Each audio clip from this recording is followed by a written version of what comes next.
Hola, ¿qué tal? Muy buenos días. Hoy hace frío, ¿eh? No se puede negar que hoy sí la temperatura ha bajado bastante, pero nosotros continuamos con nuestras noticias, las actuales, las futuras y también un pequeño repaso de lo ocurrido ayer. Presentamos ya directamente al invitado y les explico por qué ha venido. Víctor Gamero, presidente de la Autoridad Portuaria. Muy buenos días. Buenos días, encantado de estar aquí. Y es que tanto el presidente como la entidad que representa son en cierto modo recurrentes. Hay algo importante en las ciudades costeras con puerto, como en nuestro caso, es eso, el puerto. Tanto si va bien como sobre todo si va mal. Lo de si va mal ya saben ustedes por qué, es una especie de tormenta perfecta, el cierre de la frontera en su momento, el tema del COVID, la prohibición en su momento del propio traslado hasta de los pasajeros, una especie de recuperación que muy poco a poco se nos está dando, la desaparición por completo de la operación Paso del Estrecho. En fin, más que tormenta perfecta, parece casi una maldición en capítulos coleccionables. Pero vamos a hablar de esperanzas y de racionalizaciones de cara a un futuro bastante próximo. Antes que eso, le vuelvo a indicar al invitado, y además él ya lo sabe porque es veterano en este programa, unos minutos para hacer un pequeño análisis de las últimas informaciones. Si ayer, por ejemplo, hacíamos un balance de temas más políticos que del COVID, hoy empezamos con el COVID. Y a pesar de las cifras que les voy a dar, no son malas en general. Les explico el porqué. 219 positivos y 344 recuperaciones son los resultados COVID de la jornada de ayer y con los que los casos activos descienden a 2.327. La incidencia acumulada también baja lentamente y confirma el cambio de tendencia en la curva de contagios. Sin embargo, los pacientes COVID hospitalizados han crecido hasta los 38. Como ven, son cifras terribles, 2.327 enfermos, 219 positivos cada día y, sin embargo, estamos bajando en una relación de 100 al día, lo cual nos indica que a lo largo del mes de febrero el descenso, si así continúa, podría ser sustancialmente importante y posiblemente, si no desaparecer, llegar a cifras de hace algunos meses de aquí a marzo. Así que muy poco a poco estamos superando esta impresionante crisis de la sexta ola, la del Omicron. Seguimos con este tema. 137 niños pequeños se han vacunado ayer en los 3 centros escolares que han inaugurado la campaña contra el COVID dentro de los propios colegios. Un equipo de salud pública recorrió los colegios Hipódromo, Reyes Católicos y Real para administrar la vacuna pediátrica a los niños de entre 5 y 11 años, previo permiso, eso sí, parental. Mañana, o sea, hoy, irán al colegio Pedro de Estopiñán y Enrique Soler.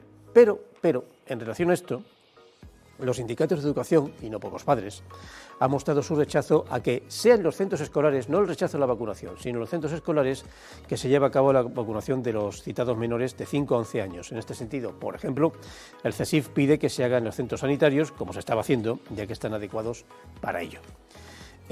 Saltamos de tema, continúa presión migratoria sobre el perímetro fronterizo de Melilla. Si hace unos días fue por parte de marroquíes, esta madrugada, habrán escuchado los helicópteros, un grupo de inmigrantes de origen subsahariano ha tratado de aproximarse a la valla por un tramo próximo al puesto del barrio chino. Hay que indicar que las fuerzas de seguridad de Marruecos abortaron el intento, lo cual se ha agradecido desde Melilla. Y el presidente de la ciudad, seguimos hablando con fuerzas de seguridad locales, el presidente de la ciudad recibió en su despacho a miembros de la policía local por su actuación heroica hace unos días, gracias a la cual salvaron la vida de un menor. Eduardo de Castro ha señalado que será un reconocimiento además público por la labor que han realizado, que insisto, fue el salvamento de un chaval que estuvo a punto de morir. Finalmente, acabamos con el tema Fitur, que ha sido un poco también el protagonista de esta semana. El área de turismo ha valorado de forma positiva la presencia de Melilla en Fitur. Recuerdan que los objetivos principales han sido dar a conocer los bonos de transporte, aumentar la conectividad de Melilla y abaratar los billetes para no residentes. Ahora toca, dicen, pues materializar todo lo acordado. Y vamos a hablar, en cierto modo, un poco en esta línea. Aquí tenemos al presidente de la Autoridad Portuaria, que hace unos días ha estado en los Emiratos Árabes Unidos, exactamente en Dubái. Y en cierto modo ha ido una especie de Fitur internacional, en este caso del transporte marítimo, vendiendo una de nuestras mejores bazas, no el puerto en sí, que lo está pasando mal, y es un puerto chiquitito en relación a los puertos que hay a nivel nacional, que como ustedes saben hay algunos inmensos, como el de Algeciras, Barcelona, La Coruña, etcétera, sino una de las bazas que siempre decimos que es muy buena, y lo es, y que la gente no conoce porque no sabemos venderla, nuestros beneficios fiscales. Pero bueno, le vamos a preguntar a Víctor Gamero, ¿cómo le fue el viaje? Pues por encima de las expectativas, que los viajes son muy internacionales, hoy en día son complicadísimos para organizar cualquier misión comercial, para las reuniones, o sea, ya el mismo viaje como las propias reuniones, donde tienen sus prevenciones, sus limitaciones en cuanto al número de personas y tal. Hoy manda el COVID por encima de todas las cosas, ¿no? En ese contexto, pues extraordinariamente bien, porque tuvimos una cantidad de reuniones extraordinaria para la agenda que llevábamos, de un altísimo nivel y la verdad por encima de lo que habíamos pensado, ¿no? Eso es. Un viaje así, ¿cómo se organiza? O sea, ¿por qué va a un puerto determinado? ¿Por qué va al de Melilla? Sí, bueno, los puertos normalmente van a muchas ferias en general, de Berlín, de Frankfurt, de Spotfruit, que nosotros no tenemos nada que vender, no vamos a Berlín a Spotfruit. Entonces van a Brasil y tal, eso. Pero este era un viaje distinto, ¿no? Este era el ministerio, que además no por primera vez, sino por segunda vez, porque en octubre tuvo también, hace un desembarco en la semana de la Expo de Dubái, de la movilidad y los transportes, y entonces pues, fue el ministerio pues, con todo su aparato, ¿no? En el sentido de que puertos, aeropuertos, carreteras, todas las sociedades dependientes, pues aparecen ahí una representación de cada sector, ¿no? En ese momento, pues, hay unas jornadas en las que hay una serie de conferencias, ¿no? Para que el stand, el pabellón de España en la Expo, y donde hay una especie de, yo le llamo sacar músculo, el Ministerio de España, nosotros nos quejamos de nuestro país, pero nuestro país está muy por delante de otros, ¿no? Y en particular, pues los puertos españoles son el primer sistema portuario de Europa, el más grande. Eso no lo conoce, no se sabe, pero más grande que el alemán, más grande que el inglés. Allí es verdad que tienen puertos muy grandes, enormes y tal, pero en nuestro conjunto somos el primero, tanto en número de puertos como en movimiento de mercancías, ¿no? Entonces se saca músculo ante un sitio que es una exposición mundial y a mí me parece extraordinario que vaya la ministra, la secretaria de Estado también, fue por allí. Y el entorno y representantes del Renfe, de cada vez una serie de representantes de todos los sectores. Y es que es una cosa que hay que hacer, porque como campaña comercial, no solo como pensamos en Melilla, sino en España tiene que dar su do de pecho en estos sitios. Y eso es lo que estábamos haciendo y nosotros pues fuimos acompañando a la ministra y a la representación ministerial y portuaria, ¿no? ¿Se encontró con ese sentido de que cuando Melilla va un melillense representando cualquier circunstancia de nuestra ciudad? ¿No? Pasa en la FITUR, y mire que la FITUR ya Melilla tiene experiencia, que hablamos de nuestros parabienes, que a ver los haylos, arquitectónico, población, singularidad, playas, una ciudad que se puede visitar y es más que visitable para unos días y pasarlo realmente agradable. Pero desde el punto de vista económico siempre me ha sorprendido que teniendo en cuenta el tiempo que llevamos con los beneficios fiscales, que son muy buenos, no los conocen. Deben ser mejores, ¿eh? Pero se puede mejorar. No nos conocen porque, bueno, es que realmente hay que hacer una campaña permanente de vender estas cosas, ¿no? Y tuvimos allí, he expresado antes, bueno, estas reuniones que añadido a esto, nosotros fuimos acompañando al ministerio, pero hicimos la extensión comercial para Melilla, porque hacer un viaje de ese tipo, bueno, aunque estoy pensando que de Málaga es más barato ir a Dubái que venir a Melilla, un inciso, ¿no? Entonces, pero el tipo complicado y tal, no merece la pena para solo ir a eso, sino con las necesidades que tenemos ahora de cambio del modelo económico, que estuve comentando con la ministra, que nosotros tenemos que cambiar el modelo económico y necesitamos, usted sabe que en mi juicio solo la zona económica especial es la solución. Entonces, Dubái entero es una zona económica especial con zonas francas en el interior, es un sitio muy relevante, ¿no? Y después que tenemos una misión aparte de reuniones para poder dinamizar el puerto y la ciudad en lo que se pueda, ¿no? Y la primera reunión que tuvimos fue con la propia autoridad portuaria de Dubái, que al final no era una autoridad portuaria, porque aquello es un estado que yo venía reflexionando en el de vuelta en el avión, digo, esto es un business state. Es un estado de ocio. Sí, literalmente. Permítame un minuto, por razones personales suelo viajar al menos una vez al año a Dubái, más bien a Abu Dhabi, yo me suelo hospedar en Abu Dhabi, y a veces a Qatar. Y la verdad es que los Emiratos Árabes Unidos son eso, son Emiratos, son 7, sí. Y que conocemos sobre todo 2, Dubái y Abu Dhabi. Pero sí lo ha definido usted muy bien, es un mundo, es un estado de ocio, y de dinero, en sentido positivo, de ocio. Sí. Que te puedes encontrar, y te encuentras literalmente una pista de esquí impresionantemente enorme, allí. Sí, el centro comercial más grande del mundo, 2.200. Todo está encardinado al negocio, a la competitividad, ¿no? Entonces resultó que la autoridad portuaria, además estuve leyendo de cómo había sido hace un par de años o 3, la terminal de los contenedores y del movimiento se comió la autoridad portuaria. Entonces es una sociedad anónima que tiene 81 instalaciones por todo el mundo. Y también la de Dubái, o sea, no es la autoridad portuaria, es una macroempresa que pues estará ya por cerca de los 100.000 empleados, o sea, más que... El negocio privado se comió al estamento público. Sí, es se lo curiosísimo, me enteré de ello. Y estuvimos ahí en su stand, yo creo que...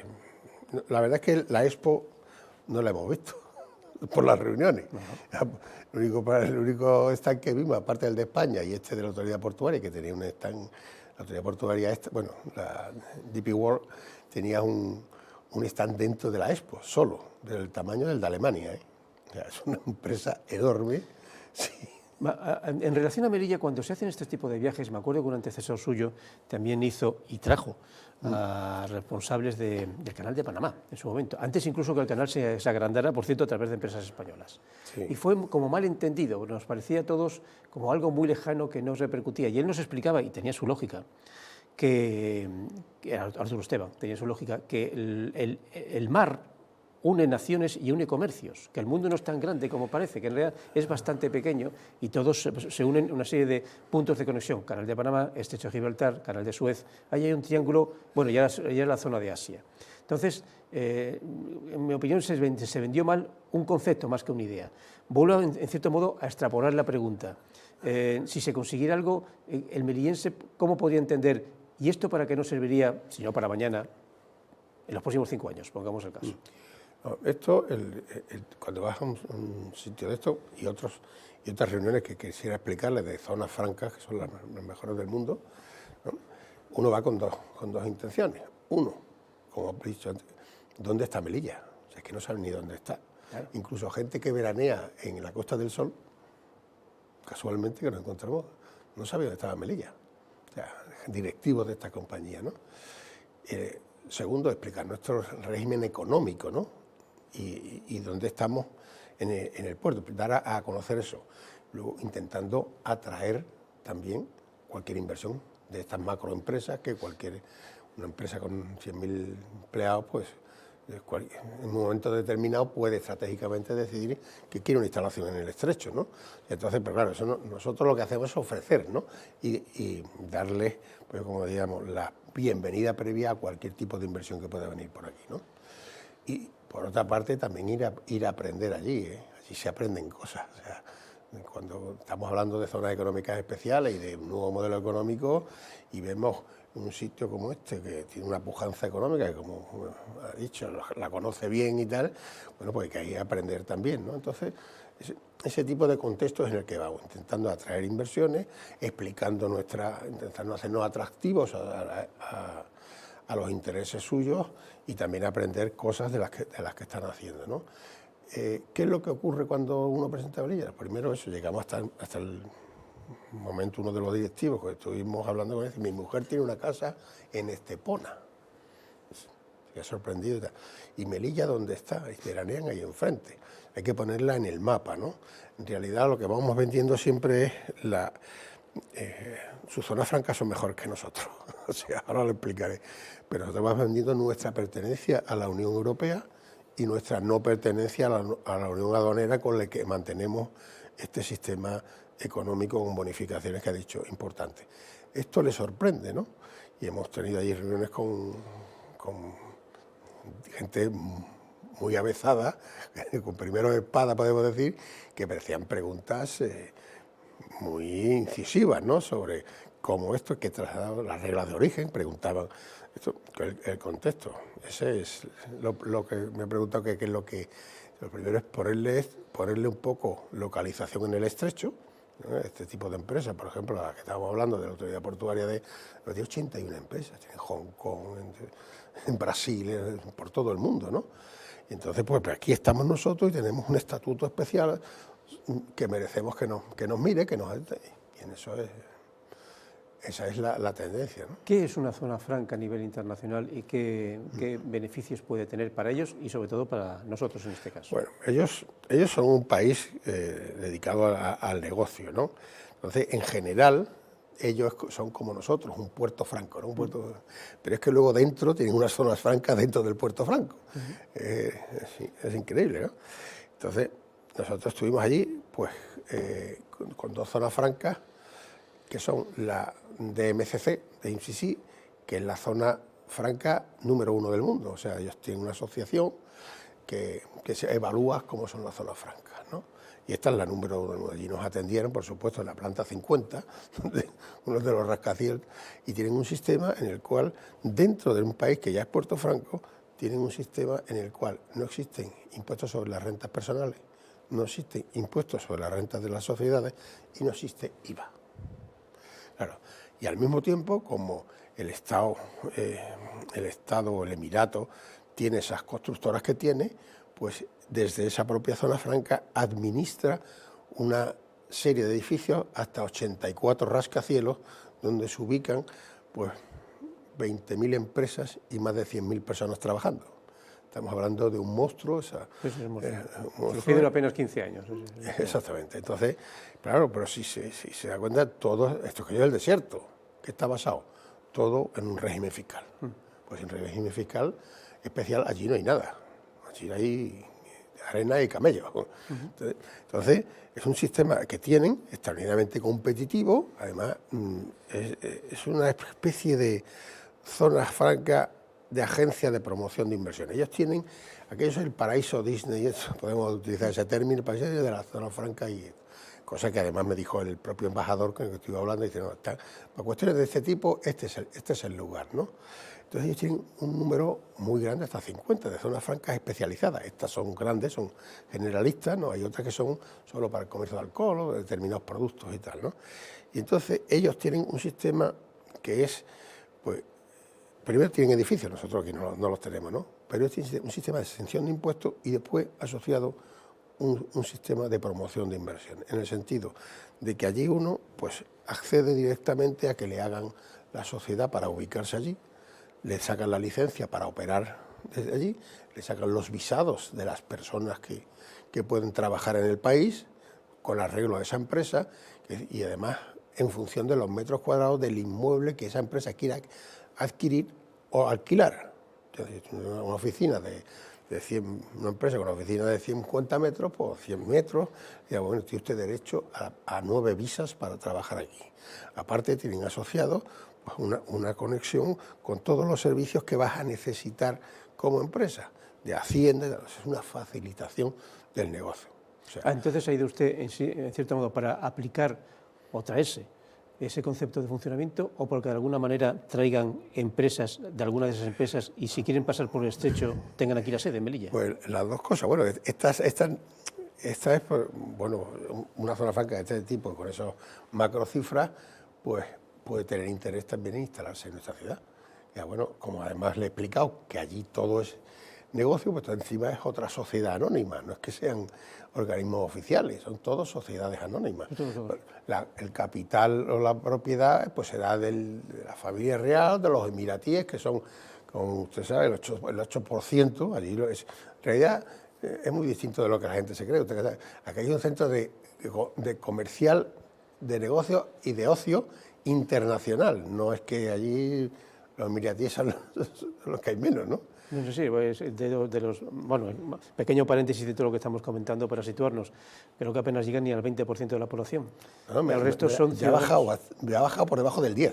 Ya baja por debajo del aumento de la población extranjera. Exactamente. Sí, la mayoría son pakistaníes y luego hay una grandísima cantidad de europeos. Y entre ellos españoles y muchos. Sí, españoles. Pero muchos. En esta empresa había 127. Solo en esa empresa que estamos hablando ahora, ¿no? Y bueno, entonces esos sistemas, pues nosotros queremos decir que tenemos un sistema, por supuesto, sacamos de alguna manera de que nosotros éramos Puerto Franco en el siglo XIX. Y digo, nosotros, estas son mejores, pero nosotros somos más antiguos, ¿no? Sí, en ese sentido, ¿no? Y ellos siempre les interesa por la pertenencia a la Unión Europea. Entonces, y además aquí ganamos fuerza, Ceuta, que supongo que también, frente a Gibraltar, que ya no está en la Unión Europea. Ahora, si quieren instalarse en el estrecho, Melilla y Ceuta, yo diría incluso Melilla, que tiene mejor puerto, sería el punto de referencia. Sí, precisamente estuve ayer hablando con un representante de una empresa nacional, ¿no? Que está en muchos puertos y tal, y estoy hablando de las oportunidades que se plantean ahora en Melilla con nuestro nuevo régimen de embarcaciones deportivas y con la posible, no sé si se acuerda del acuerdo del 31 de diciembre sobre la incorporación o no de Gibraltar, y que una de las frases que dijo era que se acordaron, no hubo texto, pero se acordó y se expresó que entraría en la Unión Europea, en la Unión Aduanera. Aduanera. En la Unión Aduanera. Claro, eso abre para nosotros en el puerto unas expectativas enormes. Enormes, ¿por qué? Porque el gran cúmulo de embarcaciones deportivas, de bandera extracomunitaria que hay en Baleares, que es un mercado inmenso, o sea, yo comprendo que la gente lo desconozca porque yo lo desconocía hasta hace poco, ese mercado top de embarcaciones de alto nivel que iban a Gibraltar para cubrir su exportación, su cancelación del régimen de importación temporal. Tenían que salir de la Unión Europea, entonces iban a Gibraltar y volvían. Estaban un tiempo, el tiempo que allí no les dejan estar mucho tiempo porque aquello está llenísimo. Y surtían de combustible y tal. Nosotros hemos hecho valer nuestra condición de zona de fuera de la Unión Aduanera para que eso se pueda hacer en Melilla. Pero claro, si ahora mismo Gibraltar entra dentro de la Unión Aduanera, ya no pueden hacerse las cancelaciones. Y todas las embarcaciones, yo digo a todas, porque estamos nosotros 200 millas más cerca que el estrecho y tendrían que venir aquí a cancelar. Pongamos que le funciona el tema, se nos quedaría pequeño el puerto, ¿no? Deportivo. Pues seguro, Muy con toda seguridad. Y eso sería este tema de que ingresase en la Unión Aduanera Gibraltar es una cosa muy importante para nosotros. Saltamos un poco de tema, pero dentro del puerto, en unos meses se pondrá en movimiento el nuevo contrato marítimo, que el Gobierno, obviamente, sobre todo la delegada del Gobierno, defiende, que es mucho mejor que el anterior. Tampoco había que esforzarse mucho, el anterior dejó bastante que desear. Pero bueno, el caso es que es mejor. ¿Ve un potencial uso positivo o un poco mayor por parte de pasajeros dentro de lo que haya? Porque, cuidado, Marruecos sigue cerrado, e incluso si abriera la operación Paso del Estrecho, yo dudo mucho que pase por aquí. O sea, digamos que sería un contrato marítimo en referencia a lo que somos, quiénes somos y poco más. Sí. Bueno, yo ya lo he expresado alguna vez, este tipo de contrato yo creo que está ya obsoleto. Esto... Siempre estamos en variantes de cuantificación económica, que si pongo 10, que si pongo 12 millones, que si amplío un puerto más, que luego se ve que no da muchos resultados, ¿no? Los tráficos, ¿no? Las cifras están ahí, ¿no? Y hay que cambiar a otro modelo. Este modelo, señor Navarro, usted me dirá, esto no funciona. Yo que levante la mano y que diga es que esto funciona. Con 10 millones, con 11, esto no funciona. Nuestro principio de continuidad territorial, como tienen los canarios, y que estemos nosotros pegados tanto para el acceso de los melillenses a la península como de la península aquí, esto no funciona. Hay que cambiar el modelo, tenemos que hacer algo que funcione de tal manera que estemos conectados, pero conectados con el principio de continuidad territorial. ¿Entiendes? Por eso se ha propuesto, pues yo creo que lo que hay que hacer es concentrar los esfuerzos. El número de recursos económicos que se destinan a los transportes y las subvenciones es enorme, es mucho más grande de lo que la gente piensa, ¿no? Empieza uno a acumular las bonificaciones al transporte de los pasajeros, que en algún presupuesto ya venía cuantificado en 40 millones de euros para Ceuta y Melilla, pues suponiendo que nos toca la mitad ya tenemos 20 millones, ¿no? Luego tenemos el concurso marítimo, que son otros 12 millones, 11 según los años y tal, dentro de esta misma solución, pues otros recursos, ¿no? Luego tenemos el tema de las bonificaciones que había antes cuantificada, ¿no? A los militares que ya no existen, ¿no? Pues eso estaba, también cuenta, ¿no? Tenemos las bonificaciones al transporte aéreo, que si tiene una conectividad pues gratuita marítima, pues descenderá de alguna manera. Tenemos la OSP, tenemos una serie. Cuando uno suma todo eso, dice esto da para tener un barco que no nos cueste dinero. Pero claro, tenemos que evitar ya la dispersión de recursos. Durante estos meses que estamos pasando, ahora mismo, en los barcos la tripulación supera el pasaje. Esto no hace falta explicar mucho de esto, que esto es un dispendio, esto no... Además tenemos muchos puertos, muchos destinos aéreos, tenemos una dispersión de recursos que al final, ¿qué hace? Pues que sigamos desconectados, porque yo le he hecho la pregunta y ¿usted siente que hay una conexión directa con la península, que es fácil, y dejemos de pensar ya solo para nosotros, ¿no? Sino hay que unir el territorio, no que los melillenses vayamos en cualquier momento y a precio gratuito a la península, sino conectar, y eso yo creo que solo se puede hacer hasta un concurso nuevo basado en nuestros principios, ¿no? Hay que conseguir que esto esté conectado a un precio, es que yo creo que por las cuentas que yo hago sale gratuito. Pero vamos a hablar ahora, incluso de forma más íntima, de usted, del puerto, porque sí, nos llegó una información que ya es pública al respecto. Lo voy a leer para que os situéis un poco a ustedes. En mano, el puerto comercial pues, ha sido investigado, en cierto modo, por el interventor delegado territorial de Melilla, el cual trasladó en su momento, en diciembre de 2020, hace ya tiempo de esto, a la Subsecretaría de Hacienda un informe relativo a la posible existencia de responsabilidad contable, atención al término, responsabilidad contable, cuidado para no dramatizar más de lo que es, de 5 directivos del puerto, directivos o exdirectivos. Se trasladó el documento al Tribunal de Cuentas, el informe, se estudió el informe y la Subdirección General de Inspección del Ministerio de Hacienda ordenó trasladarlo a su vez, pues eso, al Tribunal de Cuentas. Entonces, el Tribunal de Cuentas viene a decir que hay una responsabilidad contable de estos 5 directivos por una concurrencia de hechos que pueden constituir un supuesto de responsabilidad contable de estos 5 directivos que más o menos citan temas o dan ejemplos, pues la tasa de actividad de la propia estación marítima, de un restaurante determinado, de la concesión de Puerto-Ciudad, definen interacciones de concesión Puerto-Ciudad, ya que hablan de un dinero de algo así como de más de 300.000 euros. Bueno, esto le coge a usted por en medio, usted se defiende indicando que ha habido ya informes, hasta 3 me parece, de Abogacía del Estado, rechazando, no voy a decir críticas, pero sí el informe en cuestión. Bueno, nos pone un poco en base qué está pasando aquí.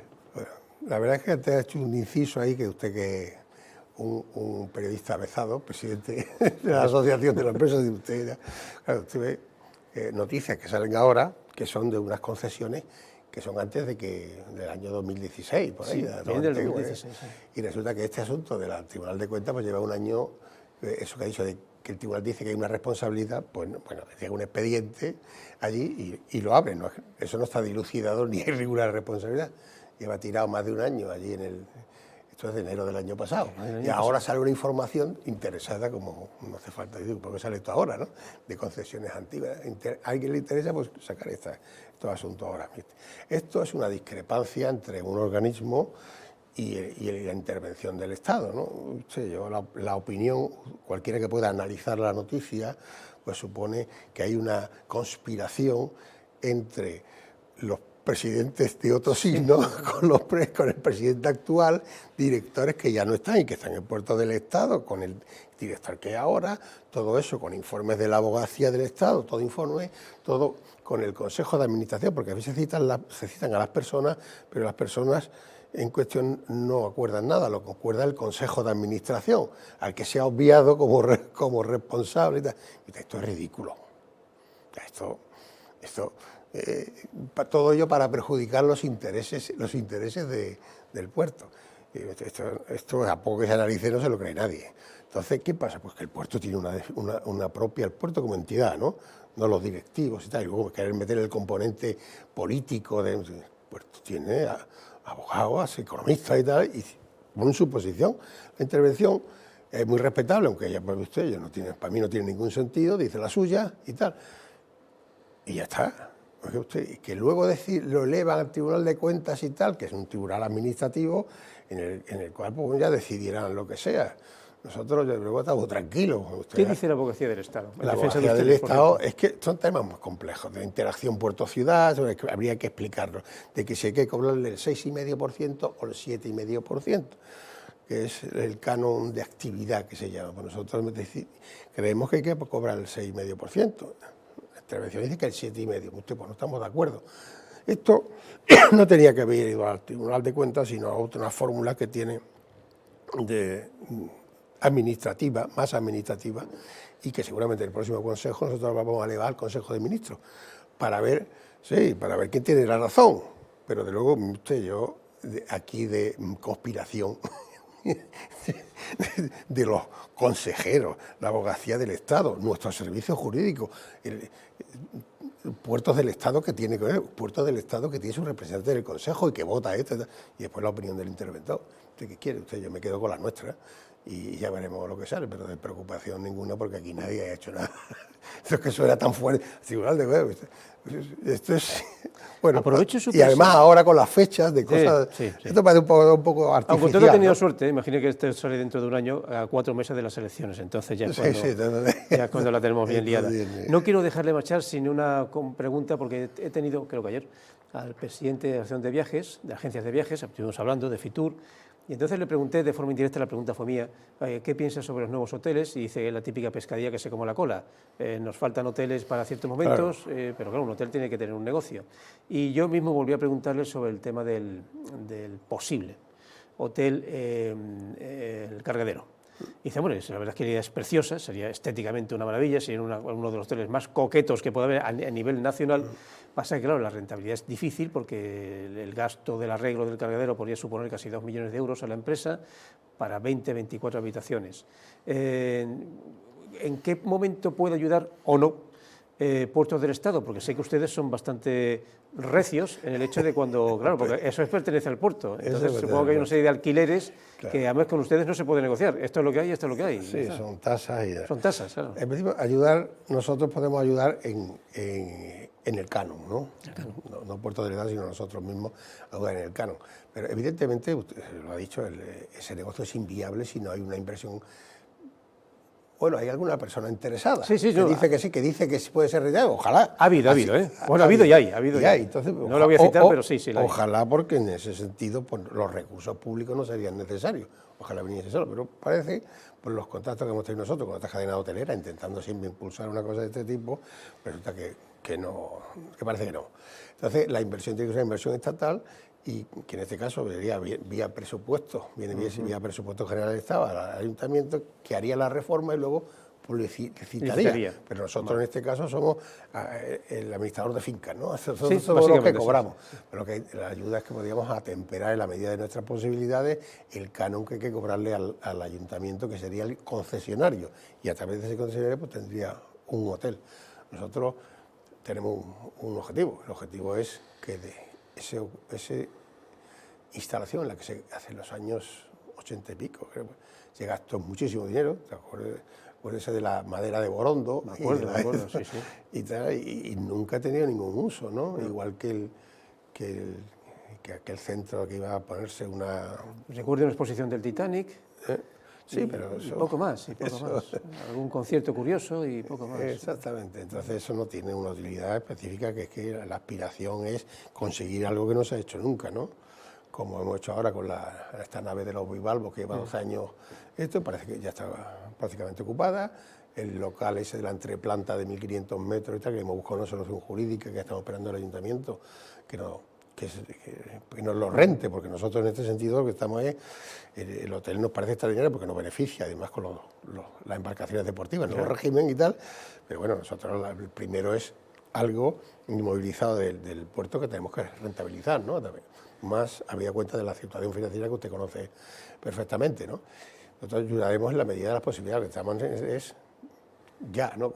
Porque los gastos para nosotros son todos los días, ¿no? Levantar los ingresos, ¿no? Pues Víctor Gamero, presidente del Autoridad Portuaria, muchísimas gracias por, una vez más, venir aquí, ya está siendo veterano del arranque, cuéntanos. Sí, gracias, pero no me ha dejado explicar ni la zona franca del aeropuerto, ni nuestra visita por el Mellao, ni la Cámara de Comercio. Lo que vamos a hacer... Que el barco, el amplio, a ver, era mucho más amplio. Voy a anunciar algo que he hablado ya con mis compañeros, incluso con la dirección de esta televisión, que es que posiblemente el arranque vaya a aumentar en tiempo. O sea, sí, porque me lo están diciendo muchos invitados. Sí, a mí usted sabe que me hace falta más tiempo. De los 35-40 minutos es posible que, sobre todo cuando vayamos a entrar en esta especie de periodo preelectoral, que aquí en Melilla, como usted sabe, se entra con tiempo de antelación, no con 2 meses, sino casi con 1 año de antelación. Bueno, estamos viendo alguna noticia de esta. Es muy probable que este programa vaya incitándose, este desayuno informativo, sea incluso con varias personas, no solamente con una, y lo estamos ya preparando. Yo creo que será de los 3 programas que tengo el que se va a mantener durante más tiempo. Y yo quería que no, que iba a ser al revés, pero mira por dónde. Y los invitados, sobre todo los de gestión pública, me dicen, pues me ha faltado esos 15 minutos adicionales para analizar. Así que lo que voy a hacer es lo que le dije el anterior y la anterior vez. Le estoy invitando el mes que viene. Bueno, pues aquí estamos. Sobre todo porque, insisto, me mantengo en el principio de la presentación del programa. Las ciudades costeras tienen sus puertos, y si los puertos van mal, la ciudad va mal. Eso es así. Así que me el mantengo. indicador, Y como usted nos indica con un tono serio, que bueno, que va mal, que sí, que es un hecho, pero que hay posibilidades y hay márgenes de maniobra y hay que aplicarlas, pues las seguiremos aplicando en un capítulo más cercano de lo que ustedes creen. Vamos a dejar pasar un poco de aire y en pocas semanas tenemos aquí a este ya casi trabajador de Televisión Melilla, Víctor Gamero, que a la sazón es presidente de la Lotería Portuaria. Y ya le explicaré yo a usted también un tono un poco más ocioso, a micrófono cerrado, lugares interesantes para visitar en Dubái y Abu Dhabi, porque bueno, nunca yo una cultura. A ver, yo nunca voy de razones Medio. Yo nunca voy por razones turísticas, pero siempre me cojo unos días y he terminado por tener allí amigos y hay que conocer que hay otro mundo, otras maneras de solucionar las cosas. Mundo, y los Emiratos además son una serie de mundos uno dentro de otro, muy interesante. Y ya le contaré también Omán, que es un país muy bonito. Yo estaba en Qatar, en Arabia. A mí me pilló Qatar con lluvia, que también necesito 2 días de lluvia, no me lo podía creer. Milagroso. Bueno, pues nada, muchísimas gracias. Nos guardamos temas de importancia económica. Sí, que íbamos con proyectos de inversión, con información económica, con el NetJow, ya le digo, íbamos con directivos. Para dentro y además quiero hablar de esos directivos que no hemos podido traer aquí porque hoy había otros temas y también porque por razones COVID somos un poco prudentes en el número de invitados. Don Víctor, que nos vemos.